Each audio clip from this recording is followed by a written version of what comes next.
All right. There we go. We're Hey. live now. Honestly, I was sitting there like I don't remember setting up the intro to be that fucking long. Apparently, I got to work on that because it's way too long. It's I fine. was like, all right, 5 minutes, five seconds. Like, god damn, how long did I set this thing up? But anyway, hello and impromptu hello for the two places where this is streaming on our three subscriber having YouTube channel and our private men's group, which we have updated and changed the name. I was just double checking. It does look like we're live in there right now. So maybe we'll get somebody joining. Maybe somebody's catching up with us later. But it has been a while. So yeah, welcome to Guys Night. Welcome to Robert. Robert being the reason why we're actually having a Guys Night. So welcome, my friend. It's good to see you Hey. again after so long, and I appreciate No, you pointing out that we should do an update or a new show soon. I know. Cheers to that. Mm. Yes, cheers. Welcome back. Mm. So obviously, I think for anybody who knows anything about what I've shared on social media and kind of why we've been on such a hiatus for such an extended period of time, I've probably got some interesting updates to share, but I'll save those. Let's start with you, Rob. I mean, you've got some interesting updates to share too, as we can see. You've Oh, got you said that it was messy behind you. Is that what you said? Like, bro, no, you've been in much messier. You've upgraded, dude. This is nice. I mean, it's pretty. Well, a lot of it is outside now. So Mm. yeah. I guess for the last month or so, really, I've been moving. So we sold our house and bought this new amazing house, Yeah. and trying to get into it. And that So is, was it like your first the old house? Because I remember you going or posting at least on social media when you were going through that process, and buying the house. Was that your starter home kind of thing? And now you're ready. Now you got the baby, and yeah. you're ready for the next level, basically stepping it Yeah, up. I mean, yeah, I would say that house was always kind of intended to be. I mean, temporary isn't the right word, but we knew we weren't going to be there forever. Yeah, It was the kind of thing that it was the house we could afford at the time. that's why they So call them that, starter homes, right? Yeah, yeah, I've exactly. never had the pleasure. I've only ever rented, but yeah. Yeah, and it was just kind of we just really didn't want to rent anymore, and that was just the house that we could afford. We got into it. It treated us very well for almost exactly 7 years. Hmm. Uh, and it was an older house. It was built in the '60s, and the house itself was fine, but it needed renovations. I think it had And probably been. there's been a lot of changes. Modern homes have gotten some upgrades. Yeah, and I mean, really, the biggest issue was we needed to do some updating in there, and the way financially, it just didn't make a lot of sense because we would have outpriced the neighborhood if we did a renovation on the house, and we were worried about never being able to Not sell. only financially, but I've talked to people who've considered the same thing, and it's just like also just the headache of it. Like, Right? Yeah, it's yeah. harder to like update a house to a modern standard than to just build new or But just be close to newer, right? the house had one really great thing going for it, and that was Mm. the location. The location was amazing. And that was really the one thing that kind of gave us pause to think, like, do we really, could we go through a renovation? And at the end of the day, it came down to the financial ramifications just potentially being negative. And Mm. we bought the house at a really good price. So we had a ton of equity. So it's just like, let's just cash out. Yeah. Let's cash out and then buy the house we really want. So it was, it felt nice to like that we bought a house that we really wanted. Yeah. And it checks all the boxes. And it's brand new, really nice on a cul-de-sac. I have a golf course in my backyard, John. I have the fourth hole of a golf course in my backyard. Well, I Like, mean, what is this? I mean, is that going to cause issues? Like, are you guys going to have to Well, be out there barbecuing, flipping burgers? Like, watch it, right, yeah. fucking oh shit, or. Yeah, yeah. Luckily, it's a green. It's a green back there, so probably no flying balls. But yeah, I don't know. Yeah. It's one of those things where we're both just pretty proud of ourselves because it took a lot to get here. As you should be. I mean, American Dream, you already owned a home, but now, American Dream again, even upgraded, So Yes. congratulations, man. It's a hell of a thing to achieve. Thank you. Um, honestly, it's something that you may be able to even explain to me why it's something that I should want someday or care about. I know it is the American dream. And I'm not saying this out of like any kind of envy or anything. As I said, I'm very proud of you, but legitimately it's not something that, for one, it was always so out of the realm of possibility for people like me from where I'm from, and my background and everything, that I never even really considered it. And then even when I started considering it, like I didn't really see the the benefit being that high versus renting. So that may be even something for those out there. Why is it specifically just the American dream portion of it? I've had it explained that financially it can be a great thing. Personally, for somebody who's just never had the greatest financial situation anyway, it's just never something I've cared about. Like, I've rented homes, and I was just like, all right, well, this is fine now. Like, at least the maintenance isn't my fucking responsibility, But I know that's a broke person's perspective who comes from poverty, and home ownership wasn't ever really something I really considered as a possibility anyway. Here's the thing: there's a lot of valid reasons to rent, Mm-hmm. and there's equally as many valid reasons that renting is the worst thing that you could be doing. Mm, You okay. know, it really it depends on a lot, and I think there's a lot of mindset that goes into it. Kind of your financial philosophy. Ownership is important to some people. Ownership is not important to some people. Well, and that's part of where I'm questioning it. Like, is it a pride thing, which is fine? Is it a accomplishment and an achievement thing, again, which is completely valid? I'm not discounting Sure, that yeah, that can be something that's of course, yeah. important, There's nothing wrong with that. Yeah. but if it's something that you don't care about, should you care about it? Is Well, basically what I'm getting I guess let me put you in my brain about buying, and then we'll kind of go from there. So at. for Okay. me, the investment perspective of buying a house is very attractive, especially on our first house. And why it was so important was, like I said, we bought our house for such a good price that I knew when we bought that house that it was going to do nothing but appreciate.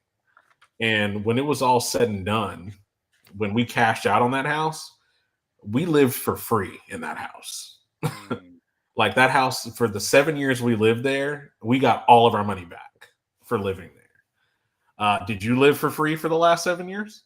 absolutely not. No. Right. Yeah. So for the $6,000-ish cash investment that we made, I mean, Hmm. it came back to us, many, many, many, many, many, many fold, in the form of equity when we sold the house, and ultimately paid for this entire house, like, to get into it, closing costs, down payment, furniture, upgrades, paid for everything. So it's kind of like we live for free, and then that house bought us a new house Gotcha. that's going to appreciate. And we probably won't come out as good just because of the market is just very different than it was in 2017. But Mm, at the end of the day, we're paying money into ourselves. And that's the yeah. way I look at it, is that we're paying money into ourselves versus giving our money away. It's like when you're renting, you're basically putting your money in a bucket and burning it, which is not, I mean, there's nothing wrong with that. I mean, that's just, the nature of the beast. Um, if the market tanks, then we're throwing money in a bucket and burning it. You know what I mean? But Yeah. um, at the same time, we can do whatever the hell we want to this house, you know, and we don't have to worry about it because we own it, right? Um, should we decide at some point to move on, we could rent this house for a lot more than we pay per month on it. As you Uh, mentioned, it's the investment of it. Like, right. investments can pay off in the long run and pay dividends, Yeah, literally. right, exactly. And I say the thing that I worry about when I hear people that are kind of on the fence or concerned about buying is, the maintenance part when that comes up. And I just wonder what they think that they're going to have to do to a house on a regular basis. It's going to be so expensive. If you buy a house, it's a piece of junk. Yeah, you can, kind of know what you're buying and make sure you get a good inspection so you know what you're getting yourself into. But, home warranties, like we have a company called American Home Shield that we actually don't need right now because our house was new. So we have a builder warranty. But on our older house, we had that. We paid $100 a month. And from top to bottom, if anything happened to that house, we paid $100 and somebody came and fixed whatever was wrong with our house. And ultimately, I think in the 7 years that we lived there, we called them 4 times. And it was never anything major. Garbage disposal broke one time.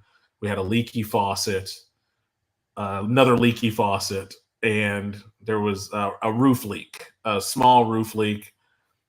And that was it. Like it was really no big deal. And this was an old house. Like it was an old house. We never had these catastrophic issues. So,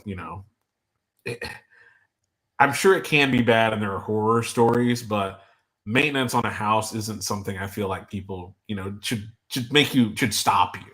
Should stop you from buying the house. Yeah. And Right. so it's very interesting. I appreciate you kind of giving me your your perspective on that, because I think this is one of those things where a lot gets lost in translation, and some of the questions that even you asked as a person who is able to achieve home ownership right now and reaping or at least working towards reaping some of those benefits. Well, yeah, you mentioned the past 7 years you've reaped benefits, so you went into it knowing that you could reap benefits, and then that paid off. And so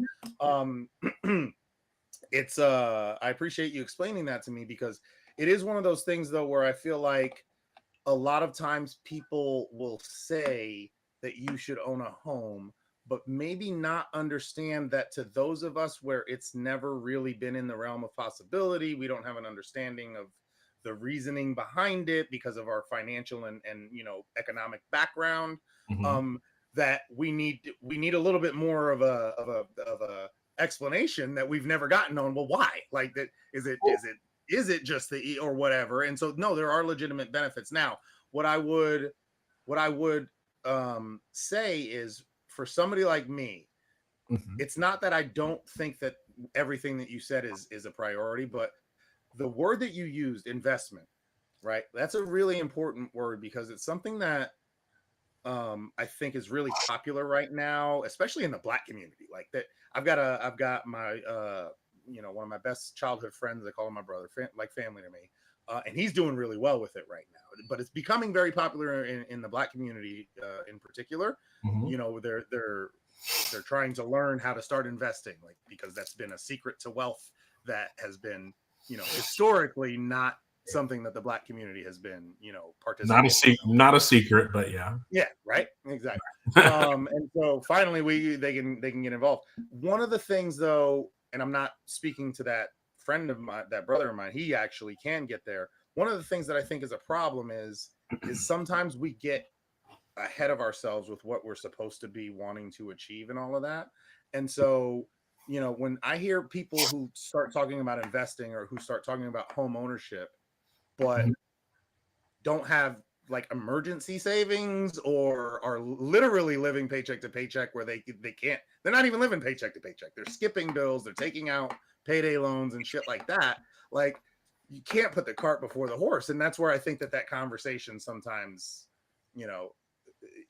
they're like, oh, I want to own a home someday, or this focus can be on owning a home someday, and or investing. And I'm like, I don't give a shit about that stuff right now. I would like to just not struggle to pay the bills that I literally have to pay to survive right now. You know what I mean?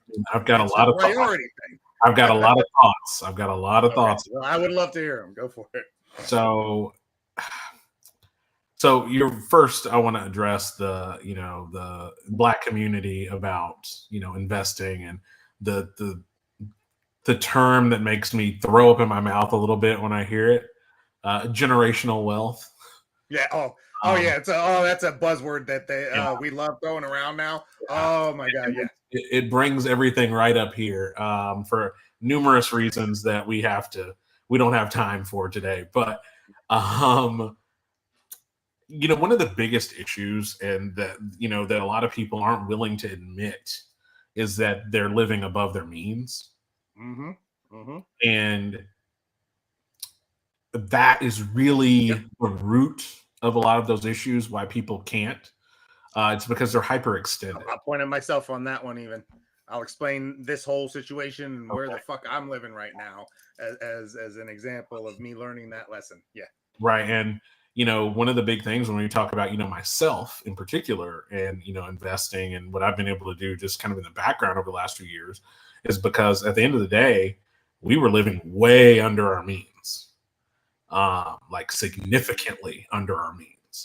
Part of that was thanks to the house that we bought at a very, very cheap, at a very cheap, price point, but also just, over time and getting older, just being more responsible with money and how I'm spending it, and making saving a bill, basically. Making that something that I pay into, like it's my taxes, like it's buying groceries, like it's just a critical thing, and sacrificing to save, and sacrificing to invest. And the thing is a lot of people just don't want to do that. When we talk about investing, you don't have to invest a lot of money. The main app that I use for like stock market investing, Robinhood, will let you invest $1 if you want. You can do a little bit. Like it doesn't have to be huge. Like it's just a matter of being consistent and doing it over time. If you take a $20 bill out of each paycheck and just put it away, that's something.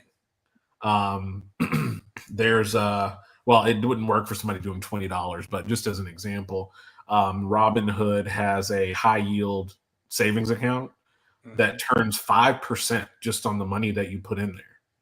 And that's just money that's sitting there, and it just makes money. Why not do that? And then you have ways that you can actually pay to get a bit more. So the thing is I think a lot of that is that people don't really understand what investing looks like in the beginning, kind of where it starts, or what it could look, how investing could fit into their financial situation. And then they also don't want to live within their means, because living within your means sometimes mean you may not be as comfortable as you want to be. You might not be able to have those things that make you happy all the time. But also having a plan for yourself is super important too. Whether you have the means or not, you need a plan. Like for me, sure, I can afford to take a couple of vacations a year, but I don't because I don't need to be spending that money. I need to be more responsible, but I plan in advance that, hey, I'm going to take this vacation. I'm going to spend this amount of money, and that's just going to be the end of it. And no matter what happens, if there's a great deal or something, well, guess what? It's just not happening, because I have other things that I need to be putting my money into that are more responsible or that will make me money. Because when you're talking about like generational wealth and all that stuff, it ultimately comes from your money making money. And that's the key. Like you will never find anybody that's a millionaire that didn't have their money ultimately make that money for them. Like that's always how it works, 99.999% of the time. And unless you put your money to work, you won't, you just won't see that. And home ownership is the easiest way to put your money to work. And ultimately, the other piece too is that home ownership a lot of times isn't as expensive as people think. Like it can be very, very expensive, but it doesn't have to be. Especially if you're a veteran. It almost there's all kinds of benefits. Yeah, Texas. Oh my god. Yeah, you most can states have some kind of tax break or something for veterans. Yeah. Right. Yeah. A lot of times, and then even if you're not a veteran, depending on where you live, sometimes you can get into you can buy a home with no out-of-pocket money at all.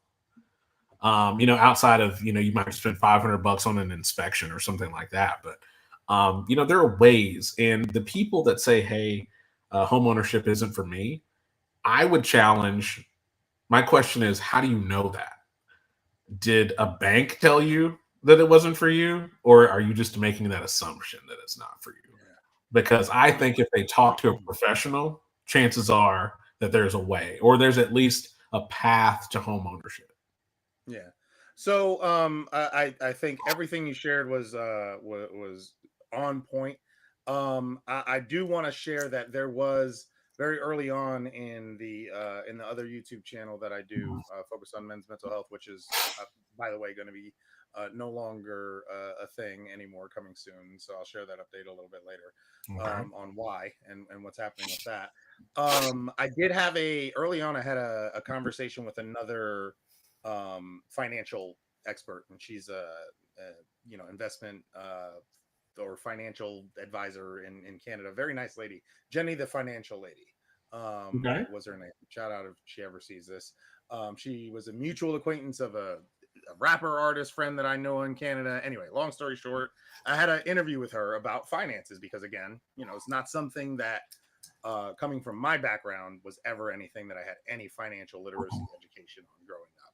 I didn't know anything about credit card, jack shit. And one of the things that I always joke about is that I was so financially illiterate by the time I was old enough to get a credit card, right? That I was able to fuck it up so quickly and so badly that I never got the allowances to fuck it up on like to run into deep debt. Like I literally fucked up my first like $500 limit credit card. No. And never got like the ability to fuck it up into the tens of thousands. So, I'm gonna do this in a way that I don't give away all my personal information. But speaking of credit cards, this is how many I have. Yeah, and that was almost to my benefit that I fucked up so early and so quickly from being so financially illiterate that I never got authorized for enough credit cards to really like dig myself into a very, very deep hole. And that can be a blessing in disguise. I mean, look on the bright side, silver lining, right? Yeah. And soft fall. Yeah. So to kind of talk about, or to at least, I don't want to call it devil's advocate, but to give a bit of an explanation onto why, in my perspective, there tends to be an issue with people from poverty, especially extreme poverty, learning to be more financially responsible and learning to live learning things like investments and long-term gain versus short-term pleasure. Mm-hmm. I'm saying this as a person from extreme, poverty and extreme, kind of trauma and things of that nature, and from the perspective of somebody with some significant mental health issues with depression and anxiety and things of that nature. I said this to Jenny as well. In order to really take the idea of investing seriously, and in order to really put the effort and foresight into it that is required for you to be successful doing it, it has to start with a belief in.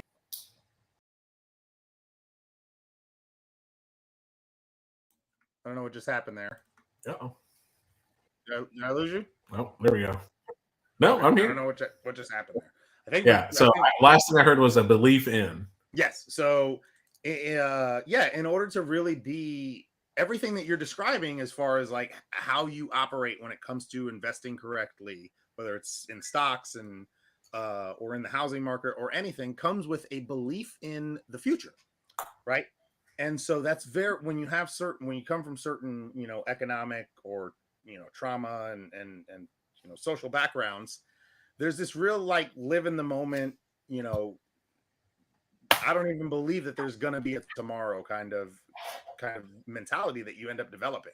Sure. And so yeah, I can sit here and I can say logically, yes, it makes sense. I should invest. And I should put that $1,000 into whatever stock, you name it, whatever, for the future. But for a lot of people, including me, this is something I've struggled with my entire life. I don't believe necessarily in the future. I don't necessarily believe, and I can't really conceive, or I can now, but I've been in dark places where I can't conceive 5 years from now. You know, I don't even I don't feel secure in the fact that I'm going to survive the week. Never mind be here 5 years from now, right? And I'm not saying that that's where I'm at now, but I've been there mentally. I think that for a lot of people, especially from poverty, that's what really stops them, and that's why they spend now, because it's like live now, because tomorrow, I don't know, we you have this impression, this lack of faith that there is going to be a tomorrow. There's going to be a brighter day, and you're gonna be able to even use that fucking money, if that makes sense anyway. No, yeah, I can certainly wrap my head around that. I think, um, I mean that makes a lot of sense. It's the kind of thing where a big piece.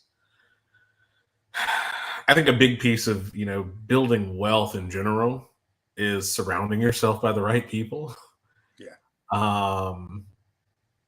That can kind of serve as proof that certain things work. And they can show you, and kind of take the mystery out of it, take the help you understand the risk, help you understand how that how it looks in real life, because especially you have a lot of the talking heads talking about this stuff online, and they a lot of times feel kind of scummy, so it kind of gives the whole topic kind of like not necessarily the best image all the time. But for me with like entrepreneurship, I kind of didn't get it either at one point in life, but then I just tried it and I made more money in 15 minutes than I would have in an entire week working the job that I had. And suddenly there was no going back. It's kind of like once you see it, you can't unsee it. And you can kind of run into things like that, like all the time. Like for me, like when I hear people talk about being broke, for example, this is one of those things where there's no good way to say it, so I'm just gonna have to say it. Hey, Like be real. This is all about being real. Yeah, it's all good. Like I can't wrap my head around the idea of being dead broke because I can think of 50 ways that I can make money. I just I see the world, and like money is like, it is so easy to liberate people of their money. It's insane. And that's probably why I lead the life of an entrepreneur, because I understand that, I recognize that, and knowing how easy it is, why would I want to work harder? But it took a while to get to that. Well, I'm curious though, are you, let me, and this isn't a challenge, but I'm curious for just clarification. Yeah. When you say you don't understand like the concept of being, like, are you saying that there's people who just like accept being broke? Like, are you saying that you've run into people who want to be broke? I'm confused. No. So I'm just saying, like, you don't understand how somebody could be broke and not like find that drive to stop being fucking like broke. Okay, right, gotcha. like you don't have to, like your situation is so bad, like okay, that sucks, but like I can help you make 50 times more than you're making right now. Like, I mean, so for example, we need more context, especially for anybody watching this. So I run a business incubator. And see, this is something that you've disagreed with me on in the past. I'm just going to point this out. I will not set a time limit on how long this conversation has to go. Add as much fucking context and nuance as you want, which is why I will not agree with keeping it to whatever time frame. Add as much goddamn context as you want. That's the point of my show. Listen, you get to make stylistic choices. Okay, that's fine. I do. But they're also like informationally important choices. Like, I don't want you to cut off context, because I'm telling you, as a 21-year-old who may have been listening to this podcast back in the day. And see, right? I'm trying to omit context so I can move the story along, but which is fine. But I might have been like, well, what the fuck? Why should I do it? Give us a little bit of the context. So why? So I guess why I'm saying it the way I'm saying it is because part of what I do on a daily basis is help people start businesses who currently don't have businesses, and are coming from this situation of, hey, I don't like my financial situation, I'm trying to get out of it. And so you already give these lecture and stuff, so we can. This is one of those things where we can at least refer people like, hey, go check him out. At the end of you'll share your stuff. If you're interested in learning more of the context, go check out where he shares that information, and you can find more. Okay, cool. Yeah, absolutely. Yeah, but it blows my mind how hard it is to get people to follow through with the coaching programs that we do, where it's just like, okay, well, you're having trouble, making your rent, and you're just on this constant struggle with your finances. You've got this great idea for a business, but you won't even take the time. You've got time, and you won't take that time to get yourself out of the situation, because even though the paycheck isn't enough, that paycheck is going to show up on the 1st and the 15th. And for me, I'm like, I don't want to get out of bed every day and be at some place because somebody told me to be there. Like, one of the things that makes me sick to my stomach in particular is the thought of having to ask someone for time off. I cannot even. Like, if I don't want to work. I hear you. Again, when I start giving my life updates, that we're gonna get very much into that.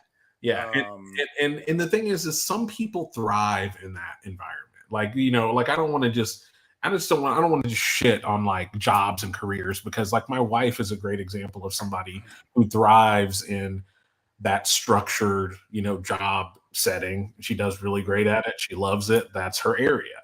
But she also isn't in that situation where, hey, this isn't going right for me, or I want, a different situation for myself.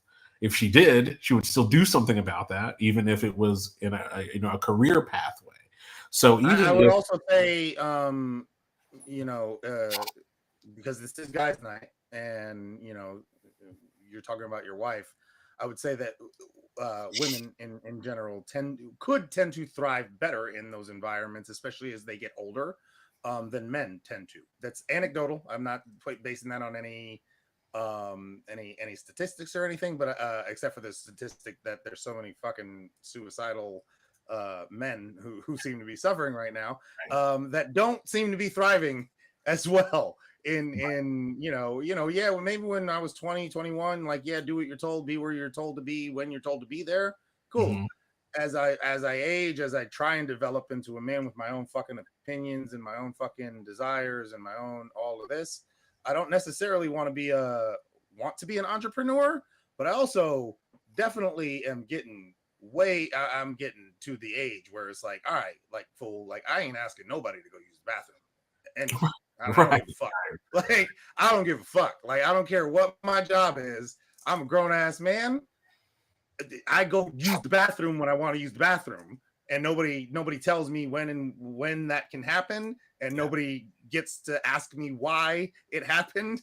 Like, and so yes, I will build your widget or whatever, but I'll be goddamned if I'm answering to anybody on when I go use the fucking bathroom. You know what I mean? And I think for men in particular, as we age and we start to become men, which that's supposed to mean, being autonomous and having a say in your own destiny in your own life, right? Things I'm only recently starting to figure out, honestly. That's where we run into these problems in these corporate, very structured worlds and everything. If you haven't gotten to the point where you've got that autonomy because you've become a senior manager or something like that, if you're a 40-year-old man still being told when you can and can't go to the bathroom, that's gonna have some fucking effects on your mental health. I'll tell you that. Yeah. And well, I better not go there, but it's go there. Go there. Because I don't know. I just hate the idea of like sounding like I'm career shaming, but okay, I'm just gonna do a little bit. I'm just gonna touch the surface here. I am just like, I was never really big on career until probably later than I should have been, but I've kind of always subscribed to the fact of that, at a certain age, you should kind of be at a certain point. to where, you know, I kind of don't care where you work, what kind of work you do. If you're in a position where you need to ask, if you're in your 40s and you're asking to go to the bathroom, what got you here? Why? Yeah. What got you? You know, what has gone awry that you're Right. in this career path? Ignorance. And so this is something that I'm actually very familiar with. And I you know what? I'm glad that you went there, and I'm glad that I did encourage you to go there, because this is something that I talk about all the time. As a matter of fact, even in my own personal career, as I've mentioned on the channel and on the show, I have a recruiting background. I've been doing recruiting for over, well, now at this point we're at about 12 years. I'm actually interviewing for one of the most perfect recruiting position I've got one final interview. I've been through three. On Monday, I'm meeting with the city, the Department of Small Business Services, to give me the thumbs up, and I'm going to be taking over a position that I'm very excited about. Cool. I'll leave the details there limited. But what's that? I said fingers crossed. Yeah, fingers crossed. I'll be doing it's very similar. I'll share with you privately, but it's very similar to the kind of work that you've been doing with like Macon and stuff, as far as but for me, it will be from a recruitment and veterans, specifically military and veterans perspective. Cool. Or purview. And so it's a great combination of my military background and my recruiting background. Anyway, tangent there. I always advise people, especially if I'm talking to somebody in their youth, and I'm seeing their resume, and I'm talking to them about, what they're going to do. I'm like, look, I don't know if you have a passion. If you have a passion, go after your passion. If you don't have a passion, pick something that you at least tolerate and fucking stick with it. Sure. I can't tell you how much it hurts my heart. It really does. I've had this experience many times as a recruiter, and it's hurt my heart every time to have the most kind, well-spoken, great personality and connection with some 50 to 60-year-old that comes into my office asking for a chance at an entry-level position. And then I'm like, well, this person seems so great. And then they hand me their resume, and they've spent the last 20 years hopping from one type of job to another type of job. Security guard for 3 years, restaurant manager for, a couple of years, construction, electrician or whatever for 2 or 3 years.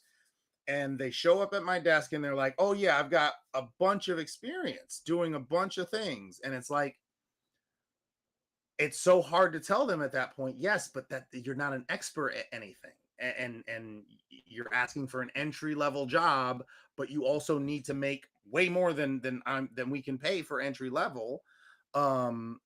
Because I don't care that, yes, you've got a ton of experience, but your experience at a restaurant as a restaurant manager doesn't apply to this electrician job that you're this entry level electrician job. And it hurts my heart to have to tell them that, like, hey, look, like, so I try and advise people when they're young, like, dude, pick something and stick with it, which is what I did with recruiting. And I only know this because I was lucky enough to fall into recruiting. And it's something that I learned through the experience of having to see, oh shit, like, you need, it doesn't matter if it almost doesn't even matter as much as like getting a degree or like a certification or an education in anything. That actually doesn't matter nearly as much as just sticking with a thing and becoming an expert in it, a subject matter expert in it, over the years. And so there is not a job that I've had in the past, almost 12 years at this point, that hasn't in some way related to recruiting. Period. Recruiting and staffing. That's my thing. I've been recruiting manager. I might change, from recruiting sales to recruiting manager to veteran recruiter, whatever. But the staffing and recruiting industry is my expertise. And I don't go very long unemployed. Like, when I need a new job, I find a new job right away because of that decision that I made. And so anyway, sorry, there's my rant. And it is a very important thing to discuss. That makes a lot of sense. That makes a lot of sense. And the ironic part is that if you were to look at my resume, mine looks a lot like those those people you're talking about.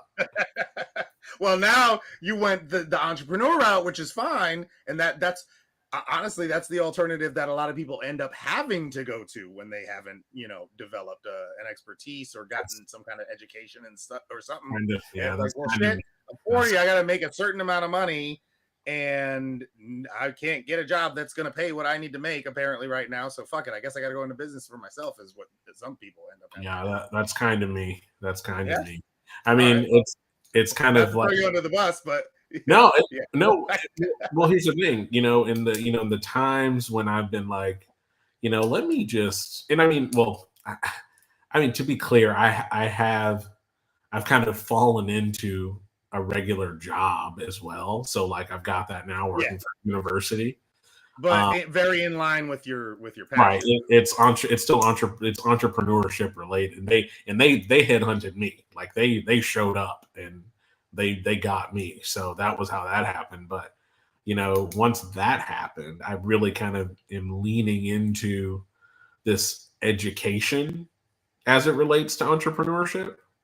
Because to your point, since I know the rest of my resume is like a big mess of dots that don't connect, that since I have this opportunity to kind of stick in one area and kind of become that expert in, something, I've been really trying to make sure that, when I get frustrated with it, I just, instead of just saying, screw this, I don't need this anyway, I stick with it because, I know that I'm kind of building something, I'm investing in that, potential career path for, if I decide I want to make a change at some point. Yeah. And I'll be honest, I mean that's probably the one type of investing that I did do, and I'm very happy to do it. But it's only because again, I learned that lesson very early on. I remember being a young, recruiter, in my first 1 to 3 years, and just God, I remember the guy specifically. I won't share his name, but just this dude, he could have been. I could see where his path could have gone completely differently, and he could have been doing some really amazing things. But he's sitting there asking me to help him get this $13 an hour manufacturing job, because again he made that criminal history. No criminal history or anything. It's just he was just a job hopper. Like he just would go from thing to thing to thing to thing. And like, I don't know, there's this perception that like being a jack of all trades is a good thing. No. Like we're living in a world now where like, I'd say not anymore. I think to have a wide range of skills, but yeah, you need to be an expert in something. The jack of all that trades thing, that was a big thing with my parents growing up, because my parents are boomers. So they're in their early 70s. And when I was a kid, that was you need to be a jack of all trades. They're really big about that. And that's part of the reason that I know a little about a lot of things. yeah. But society's changing, and now like you need to be an expert at something. Like it's right, too competitive. Yeah. At least be an expert in one thing. So that makes total sense. Yeah, absolutely. Yeah, and that's when I learned that lesson. I'm very fortunate and blessed to have learned that lesson just from seeing it. And I was like, well, shit, I better become good at something. And because back then I still only had a GED, and I was like, shit, I don't have an education. I don't have any expertise. I better become an expert in something. So I was like, well, I found recruiting. I was like, I like it. It gives me some satisfaction. I get to help people. It's so funny you talk about the GED, because actually that gave me a flashback to my very, trying to get my very first jobs. Like I hadn't quite graduated from college, but I was getting there, and I just needed a job, and no one would hire me because I put college degree, and no one would call me back until I put GED. Like I didn't even put high school diploma, but I just said I had a GED. And that was actually how I got my first sort of, at the time, like good job.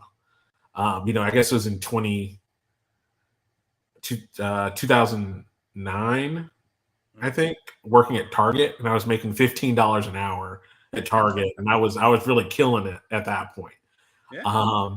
But I only got the job because I said I had a GED. there are a lot of strategies. Again, I do consulting sometimes, recruitment consulting. I started a business. Technically, I launched it. Again, something we can get into when I start talking about my life updates. I haven't done really anything with it, but I do it as like a pat, or just like to help people. Like if somebody asks me like, "Hey, John, I know you're a recruiter, and I need some advice on ABC."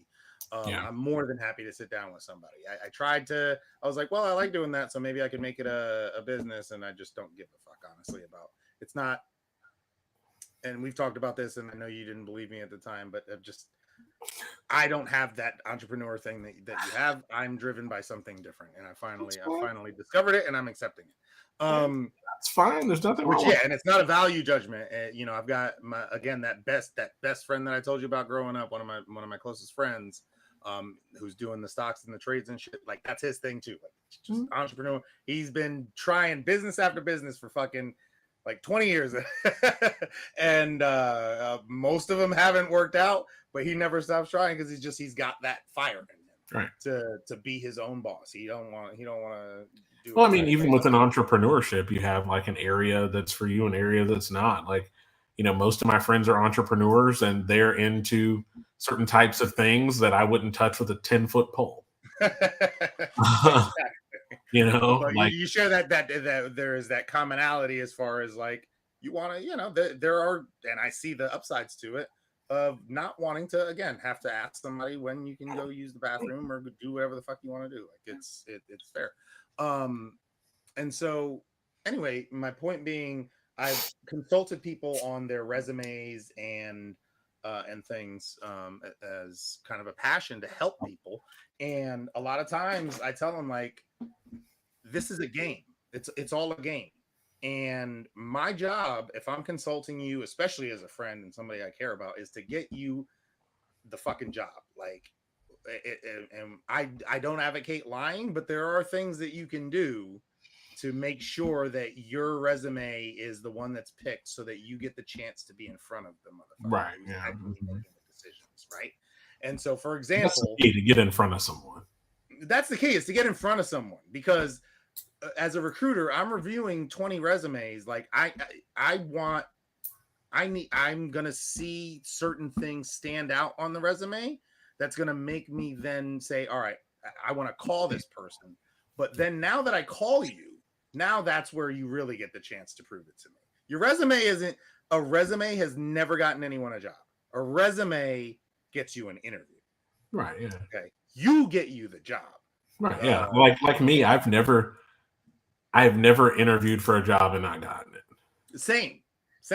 Where it very, well, I will take that back. Actually, I had a very long fucking streak though. I had like a 10-year streak, and then I won't go into that one lady who I interviewed with. She was, I was too charming for her. She was a fucking stick in the mud. I mean, I definitely interview well. Yeah, I can imagine, as do I. But the resume, like, I don't advocate lying, but I will say, like, this is your chance. And one of the things that I had a cousin who asked me for help actually just not that long ago. And like, I had to tell her, like, would you stop being so fucking humble? Like, I get it. You want to be humble, because we were talking about like, oh, what's your management experience? And I'm sorry if you're watching this, I won't say your name. We were talking about what's your management experience. Your resume is not the place to be humble. Yeah, your resume is not the place to be humble, and neither is the interview. The place to talk your shit. Talk your shit, exactly. And I was like, well, what's your management experience? She was like, oh, well, I did this, but and then just a bunch of like buts. Like, well, yeah, I had this management experience, but really it was this and blah blah blah blah blah. And it's like, right. What are you doing? Stop! Like, stop being humble. Like, this is your chance. This is your chance to brag and present yourself. And same thing in the interview. Be humble fucking later. Like, don't lose out on an opportunity because you were being too fucking humble to put on paper how amazing you are and how amazing you did. And the thing is once you're in the interview and you have the chance to read the room, then you know how big to go. Then and you know how big to go, but I would still even say lean towards talk about your accomplishments. Like, so people are scared to talk about what an amazing job they did. Yeah. Oh, I was just part of a team, this, and that. No, I led that team. I created the entire process for that team. So You know what I mean? as This, and that. someone, Like, I want to hear that someone shit. that teaches people how to do business pitches, and somebody that has done a lot of them myself, it's not easy to like Yeah. when you've accomplished, like you kind of feel like an asshole. It's weird. You shouldn't, because you should be proud of this and that and the other, but it's tough, especially. And then You do have to get over it. The only people, and you're absolutely right, the only people who have no problem bragging about themselves are actual assholes typically.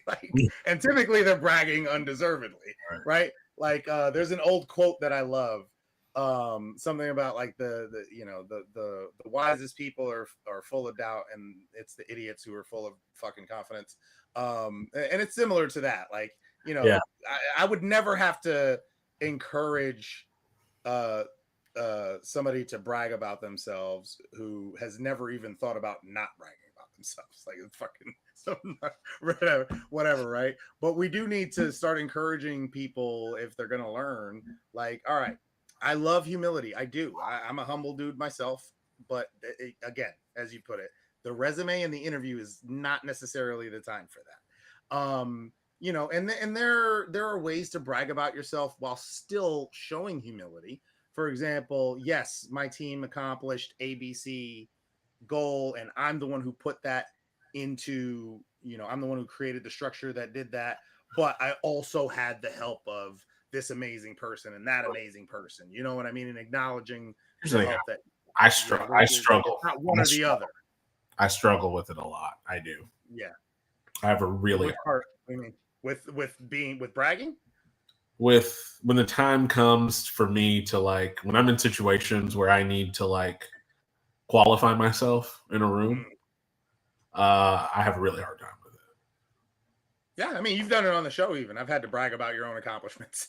I've had to brag for you. So I was talking not too long ago. It was a couple of weeks ago. A friend of mine has this company where he does video game tournaments, and there was a group of kids, like separate from the thing anyway. And I was doing a talk with them about entrepreneurship because they're like streamers and stuff, and like we're talking about like monetizing YouTube channels, stuff like that, blah blah. And I was introducing myself, and apparently my friend that I was doing the thing for didn't think I went far enough. And he actually stopped me in the middle of talking, and then he went down my resume.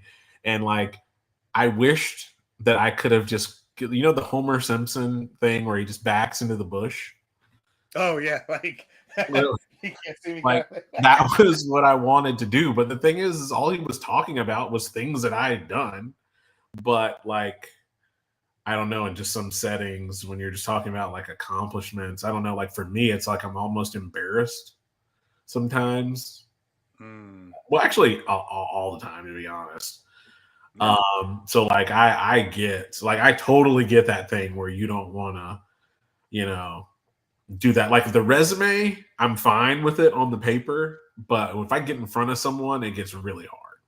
Yeah, and I if I could take a wager a guess to where that some of that may come from is something that I've also or at least how I felt in the past and why I've struggled to brag about my own accomplishments as well in the past is because no one wants to come off like that asshole who won't shut the fuck up about everything that they're awesome about, right? And we all know that asshole, and we've all seen that asshole, and we all hate that asshole, and so, and none of us want, none of us who are not that asshole want to be that asshole, and so it's very hard to find the balance to not feel like you're being that asshole, but also still be the one who speaks up and talks about your accomplishments. But yeah, I've seen it. Oh my God, I've got examples. Oh my God. You know what? I'm gonna share it straight out. The worst company I've ever, no, not worst company I've ever worked for. One of the most annoying fucking companies I ever worked for. I was so pissed, dude. Especially now that I'm back in Jersey, and I'm going through some of the shit that I'm going through now, and my changes, and remembering who I am and where I came from and shit. This company, I won't say their name. I won't say their actual name. Um, Based in California, Southern California startup recruiting company. And, we were doing, it was like the yearly celebration, blah, blah, blah. And they were doing some award ceremony. And, you know, the award was like impact something, person who did like amazing and overcame struggles and blah, blah, blah, blah, blah. And this little, I'll be gentle.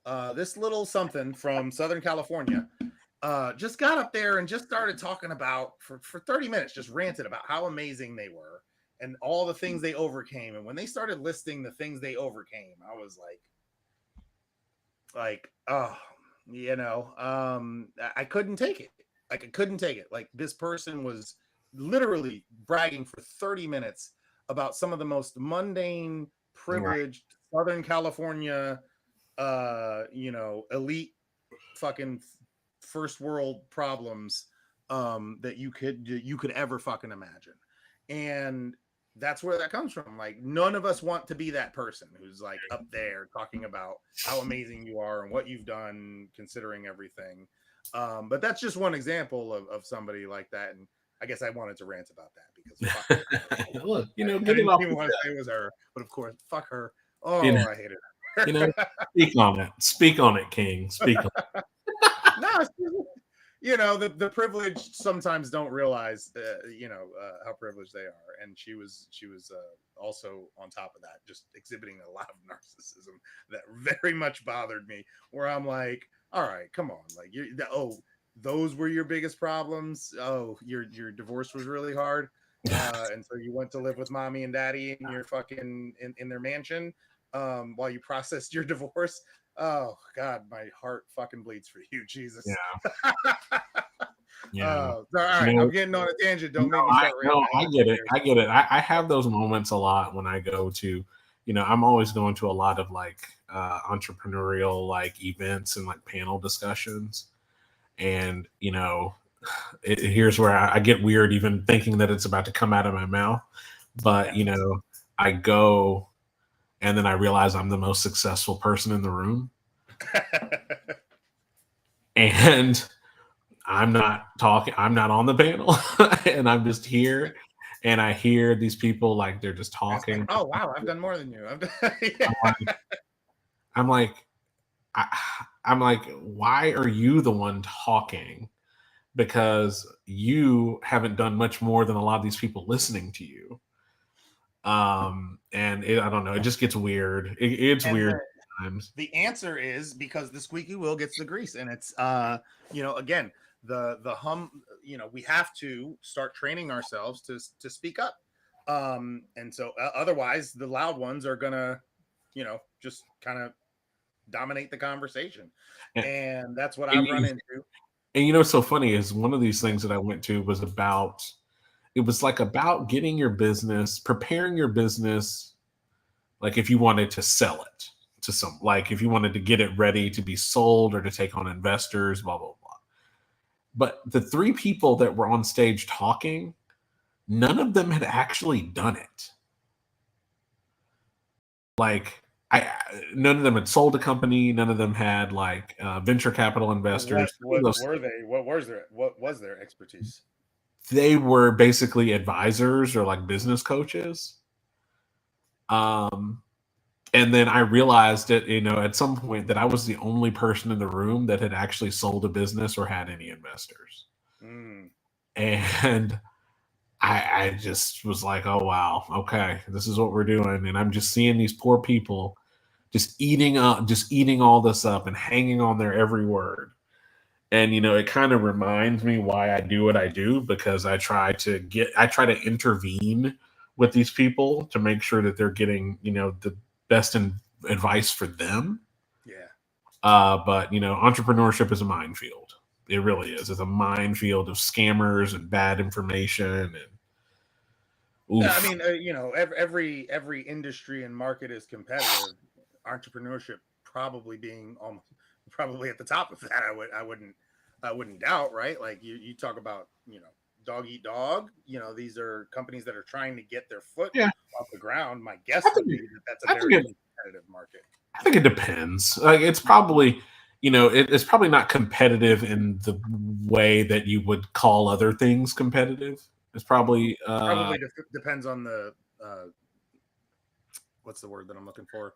like there's a level that you get to where it becomes competitive, but when you're in that startup super early phase, you tend to be on an island, to be honest. Mm. And there are some areas that are going to be more competitive than others, obviously, but a lot of times you're on an island by yourself and you're trying to get to where the competition is. Like you're trying to compete more so than being overrun by competition. Yeah, and you probably advise on the differences between going in as like a market where there's already something, like Right, yeah. staffing for people. Like, yeah, what happens is your market gets saturated, and Yeah, it's more saturation than competitive. yeah. Those are probably the hardest, and so that's why innovation is such a big deal. Like coming up with something new, something that nobody else is already doing, right? And that's just, Um, yeah. If yeah, you're no, that makes innovating, sense. you're not competing. Yeah, very cool. Well, I don't know how the fuck we got on that tangent, but I I enjoyed know, it. yeah, yeah, yeah, we did. Yeah, we did.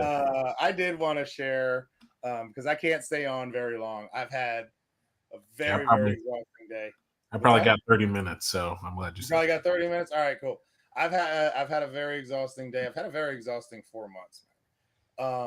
And so yeah, you what's actually going on, man? you were one of the few people. Um, there were a few people. I don't mean to say that as if I wanted more people to do it, but you were one of a few people who I posted something in back in January, and I didn't realize how cryptic it may have Oh, come off. yeah. And you just Oh my like God. you gave me a call like, "Yo, you okay, bro?" I can't even remember what I said, but No. um, it was in reference to me making a very big life change and moving after Yeah. 20 years being away from It moving definitely back. felt like a post made from the ledge. Yeah, Yeah. yeah, and I mean it was, but not from the ledge of off a fucking cliff into nothing, from the ledge of making jumping into something new. And it was, and I can't remember what I said, but I was like, "Fuck it, I'm gonna go for it, or I'm done, or something like that." Now I remember how I No, it phrased it. I wasn't. I'm said, going to "Fuck go it." for it because I would have been like, "Yay!" No, you know what it was? I said it was something along the lines of "Fuck it, I'm going home." And I Yeah, think you read home as like capital H. yes, capital home. I'm going home.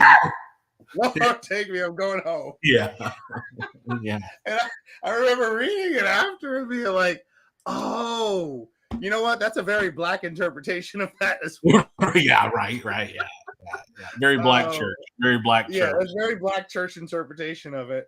But no, I meant literally, I'm going home. Um, but thank you. It did mean a lot that you at least checked in on me if you thought I meant capital H going home. And so yeah, and now I'm home, and I made that decision, and I did it at the drop of a hat. You Yeah, it said was some very. very It was encouraging so things to me, which meant a lot to me as well. When I made the decision, it was the most difficult decision I've ever made in my life. And as excited as I was at the time, and as assured of myself as I felt at the time, it ended up being the most painful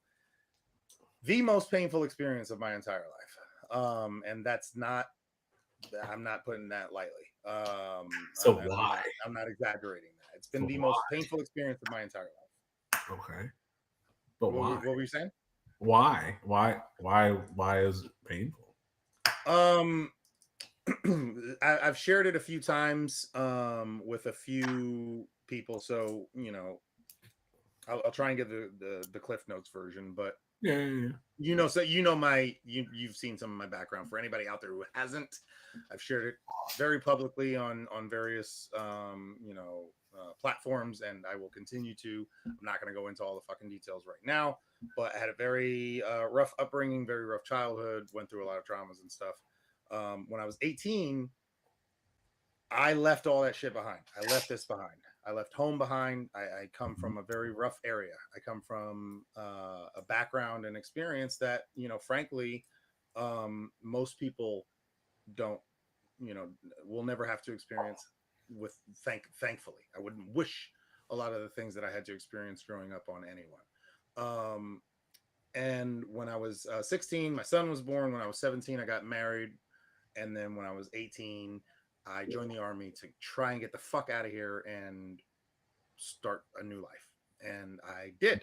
And I was fairly successful. And for a ninth grade dropout with a GED from a very rough background in a very rough area, I did pretty fucking well. And I made it pretty damn far. And so, but I ended up, the only way I was able to accomplish that was by becoming somebody else. I let whoever I was back then couldn't function to become who I wanted or I was trying to become. I wanted to be this Bill Cosby, the Family Matters. Was it Carl Winslow? Right. That's what I wanted. I wanted to be a good dad. I wanted a happy family, the suburbs, the 2.5 kids and a fucking dog, or in a car and a house and all that. But that's not what I came from at all. And in order to try and achieve it, I started wearing masks. I pretended. I became a chameleon. I fit in however I could. I silenced myself and I left behind whoever the fuck I had been, here back home. And I did that for 20 years and it destroyed me. It eventually destroyed me. It left me with mental health issues. It left me with substance abuse issues. It left me, suicidal. It left me hopeless and toxic and, lashing out in ways. And I didn't know why. I never knew why. And about 4 months ago, 2 years ago, I had an experience that kind of started getting me on a path of trying to heal for the first time. And then a year ago, or this year, about 4 months ago, I found myself back in the same situation that I was when I had that experience, previously. And I realized that I had made some kind of mistake back then. And the mistake that I realized that I made was I ended up going back to all the same shit. When I had the experience that I wanted to heal, and I finally realized that I needed to heal, things started out okay, and then I eventually just went back to pretending to be somebody that I wasn't. So this time I ended up. Can you elaborate any on that? Like, of course. What do you mean pretending? I'm just trying to keep things as concise as possible. So anything that you want me to elaborate on, please. Yeah. Well, I mean, just like, what do you mean, like pretending to be someone you're not? Like, to such an extent that it's like hurt, like breaking you like that. Like, what do you like? What do you mean? How can I put it? Concisely, like. The way I grew up, dude, like I'm from an area where I'm from in Patterson, New Jersey. Again, I grew up, smelling, going to sleep as a young child before I even was in the double digits. Well, when I was 3 and 6, I literally watched my parents die slow deaths to HIV and AIDS because my father was a drug addict. And then after their deaths, it was nothing but abuse, trauma.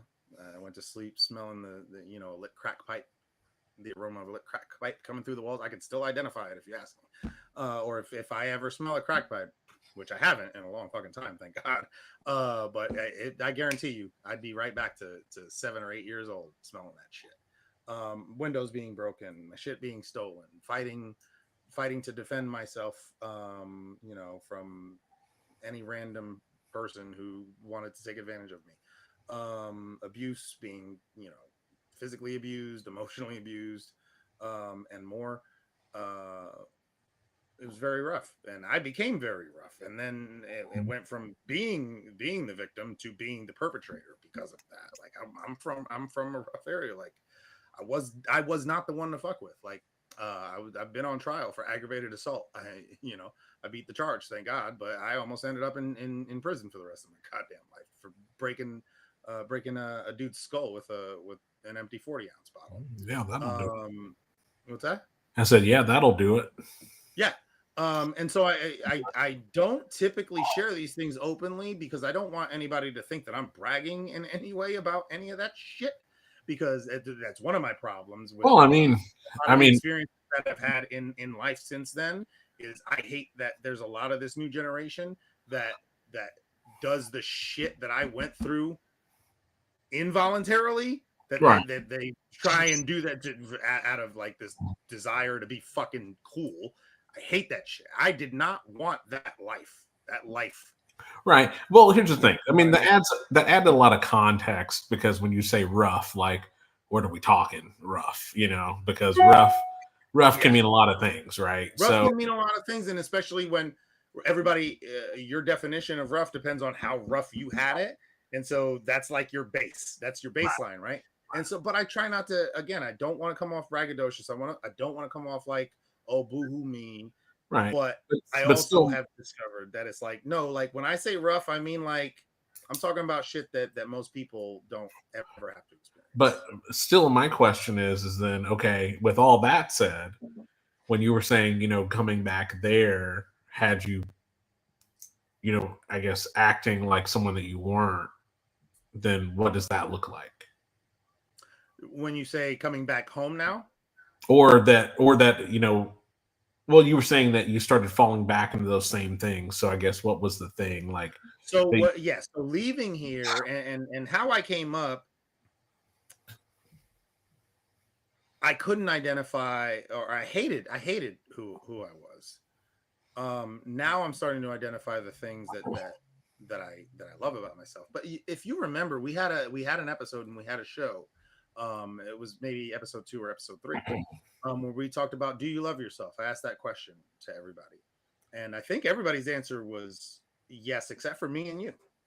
Specifically, we're the only two who gave an answer that wasn't an immediate like, yeah, of course I love myself. right. um you know and I remember connecting with you because of that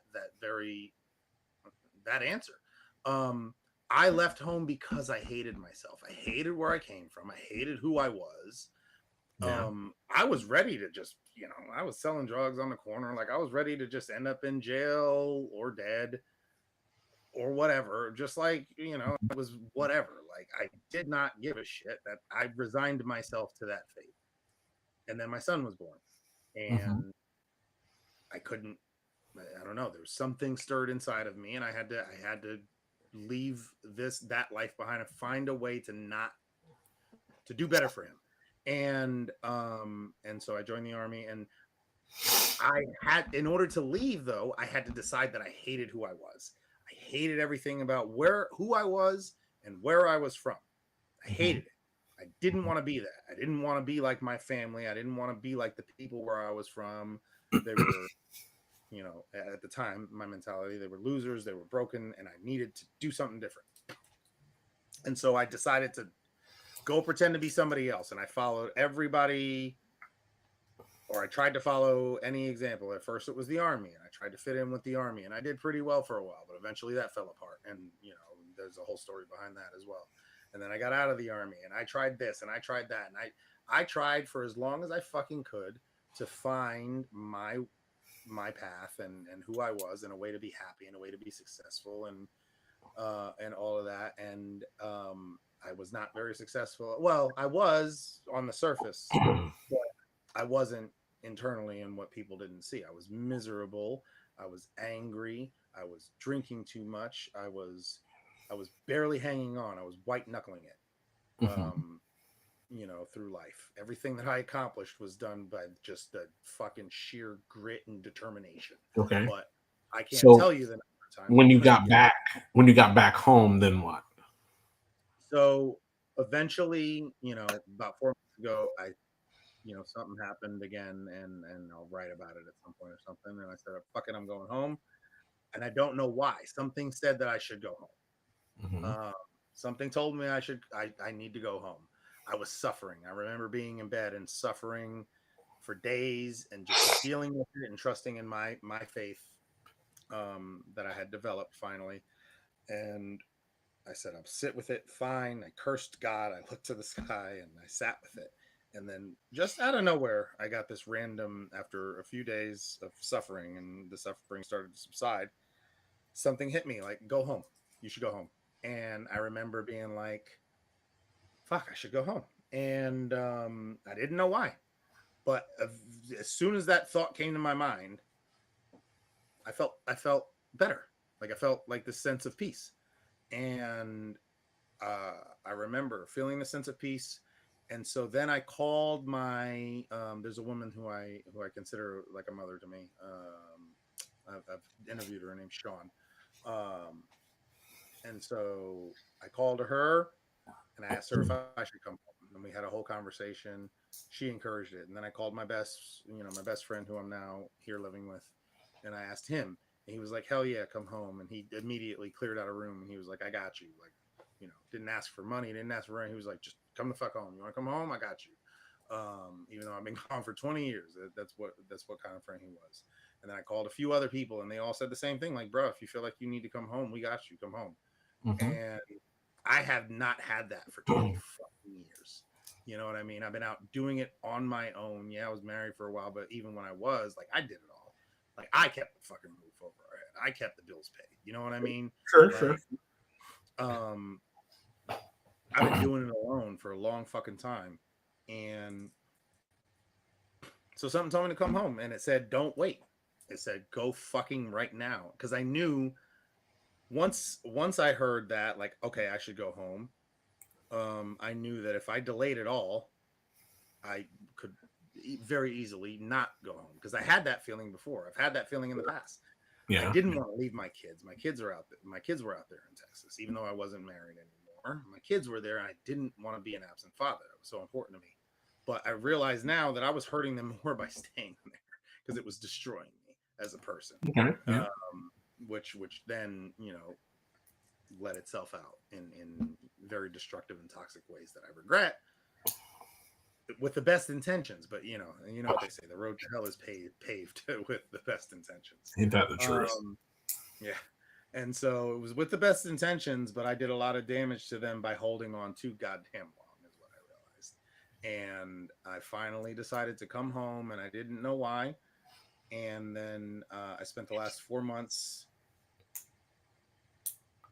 suffering and struggling, and I didn't realize why until very recently. And it's because I went back to some toxicity, and I had a lot of conversations with my version of a creator and a god. So most of them very frustrated and very angry. Mm. um, and Eventually, I did end up figuring out very recently that I think I'm starting to figure out why I needed to come home, and it's because I needed to remember who the fuck I am and where the fuck I'm from, and that I'm supposed to be here. This is where I'm supposed to be. Mhm. We used to do, if you're a student of history at all, which you are as intelligent as you are, I'm sure you know this, but there used to be things that we would do called rites of passage, throughout different cultures. As a Sure. man, Yeah. Yeah. rite of passage into manhood. I feel like this journey home after 20 years was my rite of passage. I feel like I've been a boy. I'm 39 now. I feel like I've been a boy until very, very recently, like within the last two. I've been a boy pretending to be a man. I couldn't become a man until I came home. Is kind of where I'm getting, and I'm not saying that it's done. I'm actually quite scared because I'm starting to discover that now that I'm home, I'm remembering who I am, and I feel like I'm stepping into becoming a man for the first time. I thought being a man meant, paying the bills, keeping a roof. No. I paid the bills. I kept the roof over the head, and I was still a boy. And that's why I was behaving in certain ways. And I feel like coming home was my journey to finally becoming a man, finally accepting responsibility, finally letting go of that who I was pretending to be and becoming who I'm supposed to be. I know that's very. I know I'm going very very deep and stuff, but it No. has. It's been a very. I'm not gonna sugarcoat it or bullshit it. It's been a very transformative and life changing experience, and it's not done. I have a feeling this isn't the end. This is the beginning of whatever the fuck Probably, yeah. I was called Yeah. home for. I mean, here's the thing, man. I mean, I think it's great that you're able to, I don't know, like even just take a leap, like, and just make a change, really, regardless of what the change is. You know what I Yeah, mean? Like, it's a big deal. You know, I mean, it's a big deal to move across town. You know, it's another to move, across the country, and then go to a place that represents so much emotion, regardless of what the emotion is. I mean, there's a lot to unpack, right? So, hmm to kind of willingly go through that. And I mean, I feel like if you, are able to unpack all those things and, and figure out where that, what that means for you moving forward. I mean, and actually, deal with things because I mean, to me, I kind of, it wasn't, I don't really have, and this is really bad to say after you saying all that, but there's no really good way for me to say it. But like, I don't really, I don't really have any major traumas that I really deal with. it's not bad But, to say.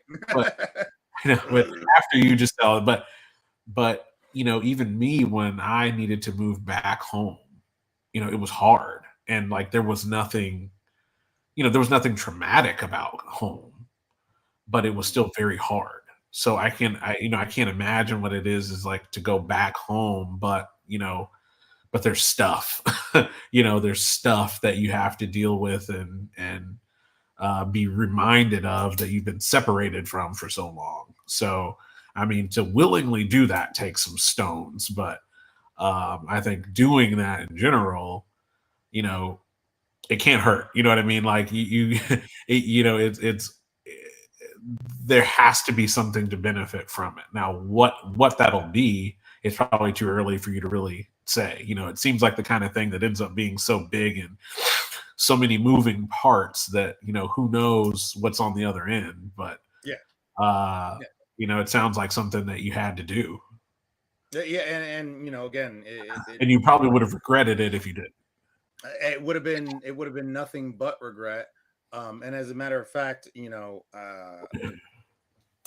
why part of why men's mental health in particular is such a an important topic for me and such a passion for me, and why I started doing so many different things in exploring different avenues as far as my creative aspects and my advocacy aspects, is because as we all I think have heard, the suicide rate is going up across the board, but in particular and to an extreme amount for men in particular.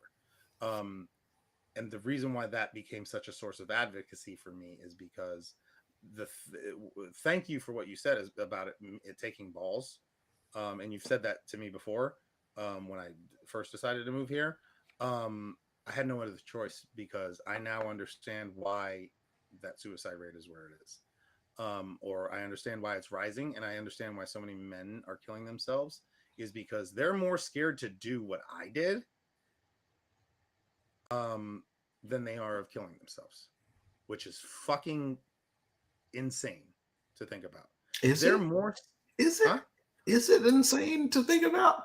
Well, I mean, it's understandable, obviously, but I'll tell you that I, I had to push past the idea that killing myself felt like the easier thing to do, which I think I'm not surprised that you understand that. But when you talk about it logically, like, wait, what? Like, how? But yeah, no, it was more scary to do what I've done over the past 4 months than the idea of killing myself. I just am blessed enough to have enough reasons that I couldn't choose that, even though I fucking wanted to. But I've had to push past it. And I Right. wanted to. I wanted to day after day, after hour, after hour, after minute, after fucking minute. Because And me, I I always tell people I'm way too big of a pussy to ever kill myself. Never, uh, never gonna happen. Not in a million years. But like, honestly, I think the not to call people, and I don't mean to say that people who kill themselves are the bigger pussies or anything. I think the tougher decision is to keep going. In all honesty, actually, yeah, suicide it's the option of I don't have hope anymore. I don't have faith. I don't have hope. I don't think I can do this anymore. or actually, let me Suicide, I think when let me people turn to rephrase. suicide, as somebody who's been suicidal, Yeah, it's more of a relief than it is anything else. Like that would have been the easier relieving option. let me rephrase. Yeah. My fear of death Mm, supersedes any problem or any life issue, any issue that would drive someone normally to that point. yeah. So that's probably a more fair statement. Hmm. And Like, I do think that that is what keeps a lot of people from doing it. But there's a point where you even stop fearing that, and it's like I've even been past that where I stopped fearing death. I've been to the point where honestly, if I didn't have my children, I wouldn't be here right now. The only thing that kept me here at times, and many times, has been what the fuck me not being here and in that fashion not being here could do to their psyches because of all the suffering and trauma I've been through, and I know how fucking terrible that's made life for me. The right. idea of in putting that on them um by that action, it's literally the only thing that kept me around. It's Well, I mean, the only reason. let's think about it. You know, everything happens for a reason, right? Yeah. I mean, maybe that's literally their purpose. Yeah. You know. Yeah. No, I mean, I think they're meant for a lot more too. But yeah, you're Well, right. yeah. That's I one mean, of but their yeah, purposes. yeah, yeah, one of many, Yeah, right? But it's just yeah, like one of you many. think about They kept me here, and now I also feel like I do have a purpose as well, and I'm still here for a reason as it, and well. like the purpose, and I think like again, like having the opportunity to unpack, all that stuff, and unpack you, um, has got to lead to something positive. It Yeah, just it has to, and then I have faith that it will. and it's always, a reset is also good. you know, to just like take a moment and just stop Yeah. and just like, okay, now let's breathe for a moment and then figure out where we're going. Mm-hmm. Um, and as adults, you rarely get that opportunity. I think I said that to you, right before you moved. That as an adult, you just don't get those opportunities very often. To just, I think, were we talking, or was it you I was talking about? Where do we have a discussion about bankruptcy? Oh yeah. Where that's part of my plan here is Okay, when right, I talk yeah, about fresh start. we did, This yeah, is yeah, yeah, this yeah. is absolutely fresh start. Yes. And like, yeah, and then like, yeah, I remember now. Yeah, we were talking about like that. If you did that plus moving, it's just almost like you just have a clean slate, Just and you can completely just clean slate. you And can just I never hinted or touched on this, like to something you said earlier, like living below your means, like um, or at least appropriately with your means, or however you put it. That's what I finally realized, or I was finally blessed to have a revelation of, is that I've been struggling so fucking hard because I've been out there trying to survive where I couldn't live below or at my fucking means because I had no help. So I came back to where I have my people, right. and I have somebody where now this is me. I went from this nice apartment in Austin, which it was very beautiful, and I had a room for my daughter, and I was very proud of it and all of that. But what people didn't see was I was balancing and fucking stressing about, all right, what do I eat ramen and keep the lights on, or do I have steak tonight and we'll see what happens with the lights, kind of thing. You know what I mean? Yeah. um and now I'm home where this is all I need. And now I've got somebody who has my back. I've got my friends and family who know me. Yeah. Where I can get on my feet. I can actually save a lot. And that's the key. Like, I was out there spending, like, dude, I spent most of my time I had this big 2-bedroom apartment in fucking Austin. I spent most of it in my fucking bedroom anyway. I was paying for a bunch of shit I didn't fucking need or use. yeah. But it was like, I didn't have anybody else there. Like, well, and it's like, just like you said, it's like you can save. So that's exactly what you need to be doing. Yeah. Like, and now I will be. And now that you are offline, let's have a conversation about really good ways to do that. All right. We'll do. Well, let me get the job first on Monday. and places to put that money that will yield. Fair. And now I will be able to have that conversation with you very, very soon. Let me get the job first. That's fine. On Monday. Yeah. Sure I gotta take a leak. I've had a ton of fun. I think that's a great place to end it, dude. Yeah, absolutely. And well, this isn't the end. We're back. We are back. We're gonna have more conversations. I did mean to share this. I'm gonna be shutting down my other YouTube channel. I may keep this one going for this style of conversation. One of the other things that I've decided on is I'm going to be sharing a much more real, raw version of me, which means it's no longer going to be tied to my personal identity because I got to keep bills paid and shit. So I'm starting a new channel where I'm actually going to be able to just talk a little bit more freely about the shit that I want to talk about. And so we'll see whether or not I keep this channel as just the mental health focus or if we move it over there. But yeah, there's going to be some changes coming up soon. Thank you so much for asking for us to hang out. For anybody who does watch, if anybody comes and runs across this, and they were earlier in the conversation hearing you talk about your experience with entrepreneurship and financial advice and things of that nature. If they did want to find out more about you, where can they find you? So for that stuff, you can visit Spark Macon on Facebook in particular, SparkMacon. It's a business incubator, but we do a bit more than business. It's kind of a catch-all for get your shit together. And as a nonprofit, most of what we do is free, but we do have some paid coaching services for entrepreneurs. It's tailored for entrepreneurs, but like I'm working with somebody right now that's just trying to make a personal 5-year plan for himself and his family, and he is not really an entrepreneur. So we do a lot. Like we're all about people living their financial lives to their fullest, and we do a lot of good work with people that are just trying to be better. Yeah, absolutely. And eventually, I promise, one day I'm going to take advantage of your expertise and your guidance. Sure. Right now, I'm starting small, but I'm gonna get to the point where some of those more long-term things, now that I'm finally starting to understand and have faith in my long-term future, I'll be taking advantage of those. But I appreciate you checking me out. I appreciate anybody who watched. This was very impromptu.